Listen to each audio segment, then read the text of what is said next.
बिस्मिल्लाहिर्रहमानिर्रहीम। रास्ते पर चलने का तरीका। आप अलैहिस्सलाम रास्ते पर किस तरह चलते थे और किस तरह एक मुसलमान को रास्ते पर चलना चाहिए, इस हवाले से कुछ इस्लामी हिदायत।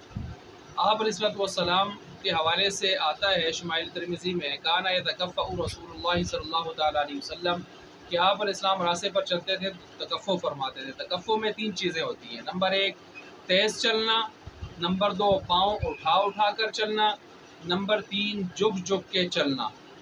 यानी आप अलैहिस्सलाम जब रास्ते पर चलते थे तो एक तो तेज़ चलते थे। तेज़ इसलिए कि रास्ते पर चलना ये कोई मकसूदी सिलसिला तो नहीं है, कोई मकसूद नहीं है, मतलूब नहीं है। मतलूब और मकसूद जहाँ जाना होता है वो काम है, वो मंजिल है। तो इसलिए गैर मकसूद पर और जो सिर्फ ज़रिया और वसीला और आला हो, उस पर आप अलैहिस्सलाम वक्त नहीं लगाते थे। वक्त एक कीमती चीज़ है। ऐसे नहीं है टहल के आहिस्ता आहिस्ता कि जहाँ आदमी 5 मिनट में पहुँच सके, तो कुछ लोग आहिस्ता आहिस्ता टहल के वहाँ घंटे में जाके पहुँचते हैं। ऐसा नहीं। दूसरा ये है कि पाँव उठा के, कुछ लोग पाँव घसीट के चलते हैं। ये मुतकब्बिरीन या गाफिलीन की, सुस्त लोगों की या मुतकब्बिर लोगों की आदत होती है। ऐसे नहीं है, आप पाँव उठा के चलते थे। तीसरा ये है कि आप झुक के इस तरह चलते थे गोया जिस तरह कोई आदमी उतराई में उतर रहा हो, ऐसे झुक के आप अलैहिस्सलाम उसमें रास्ते पर चलते थे। तो हम यानी हर मुसलमान के चलने में ये 3 सिफतें होनी चाहिए। अच्छा, कुरान करीम पारा नंबर 15 और पारा नंबर 21 के अंदर भी अल्लाह ताला फरमाते हैं वला तमशी फिल अर्दि मरहा, कि वहाँ ज़मीन के अंदर इतरा के नहीं चलना चाहिए। यानी तुम ज़मीन के अंदर इतरा के मत चलो। अल्लाह ताला ने वहाँ पर ज़मीन पर इतरा कर अकड़ कर चलने से, तकब्बुर के साथ चलने से मना फरमाया है।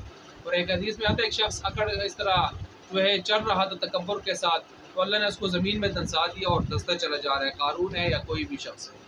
ऐसे ही अब चंद जगहों पर अकड़ के चलना या जो है वो जायज़ है, बल्कि इबादत भी है एक जगह। मसलन रमल, जो मर्द हजरात हैं वो जब तवाफ़ कर रहे होते हैं, ख़ास तवाफ़ कि जिसके बाद उन्होंने सई भी करनी होती है, तो उस तवाफ़ के अव्वल 3 चक्रों में वो अकड़ के चलते हैं। तो ये अकड़ के चलना वहाँ पर इबादत है। और या बाद जो है इसके अलावा एक और जगह बाज़ अहले इल्म फरमाते हैं तकब्बुरु अलल मुतकब्बिरी सदक़तुन, कि कोई आदमी मुतकब्बिर हो और उस तकब्बुर उसका न टूटता हो, तो उसका तकब्बुर तोड़ने के लिए कभी उसके साथ जो है तकब्बुर ये भी एक सदका होता है। मसलन आप उसके पास से गुजर रहे हैं और आप एहतराम से उसको सलाम कर रहे हो, सलाम का जवाब ही नहीं दे रहा, इतना मुतकब्बिर है कि उसकी गर्दन के अंदर जैसे हर वक्त सरिया होता है। तो आप कभी उसके सामने से ऐसे अकड़ के चलें ताकि उसको पता चले कि यहाँ एक और हज़रत साहब भी हैं और मैं ही नहीं हूँ इस 30 बार खान एक ज़मीन के ऊपर। तो इस वजह से उसका तकब्बुर तोड़ने के लिए आप कभी तकब्बुर कर रहे हैं इस नीयत से, तो इसमें भी गुंजाइश होगी। और इसके अलावा रमल का एक मसला है। इसके अलावा अकड़ के चलना ज़मीन के ऊपर जायज़ नहीं है। फिर एक और चीज़ है कि आदमी जब ज़मीन पर चल रहा होता है तो पीठ पीछे हाथ बांध के, ऐसे दोनों हाथ पीठ पीछे बांध के जो चल रहे होते हैं, तो अगरचे ये किसी सरी और सही और सरी हदीस के अंदर इसकी मुमानात तो नहीं आई, लेकिन शुरफा और सुलहा के यहाँ ये तरीक़ेकार अच्छा नहीं है। इसी तरह जो है कुछ लोग इस तरह करते हैं, ये कोप पर यहाँ पर कोप पर हाथ रख के यहाँ से चलते हैं, ऐसे दोनों हाथ यहाँ रख लेते हैं। तो ऐसे दोनों हाथ यहाँ कोप के ऊपर रख कर चलना, इसकी मुमानात आई है अहादीस के अंदर बहुत ज़्यादा।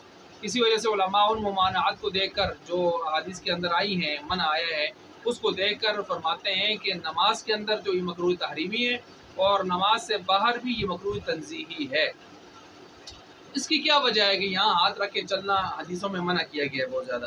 तो उसकी एक वजह तो ये है कि शैतान का ये तरीक़ेकार है, इबलीस इस तरह यहाँ हाथ रख के चलता है कोख के ऊपर, तो इस वजह से मना किया गया। दूसरा ये है कि ये यहूदियों का तरीक़ेकार है कि जब वो अपने गम का इजहार कर रहे होते हैं तो वो यहाँ हाथ रख के चलते हैं, यहूदियों का। तो ज़ाहिर बात है कुफ़ार और यहूद वगैरह इनसे, इनकी मुशाबहत से रोका गया है। नंबर 3 ये इस वजह से कि ये इजहार गम बहुत ज़्यादा, तो यानी गम का एक इजहार हो रहा होता है, ये जो है उस तरतीब से यहूदी जो इस तरतीब यानी मुसीबत ज़्यादा जो शख्स है वो गोया अपने हाल से एक शिकवा की सूरत पैदा कर रहा होता है, तो इस वजह से ये चीज़ मना है। चौथा ये है कि जहन्नमियों का तरीका है, जहन्नमी इस तरह जहन्नम में चलेंगे। और 5वां तरीका ये है कि मुतकब्बिरीन, 5वीं जो वजह है उसकी ये है कि ये मुतकब्बिरीन का तरीका है, तो मुतकब्बिरीन इस तरीके से चलते हैं। तो ये 5 वजूहात की बिना पर جو ہے یہ طریقہ کار یہاں کوپ پر ہاتھ رکھ کے چلنا اس سے منع کر دیا گیا ہے۔ اللہ تبارک و تعالی ہمیں چلنے میں بھی آپ علیہ الصلوۃ والسلام کے صحیح اتباع نصیب فرمائے۔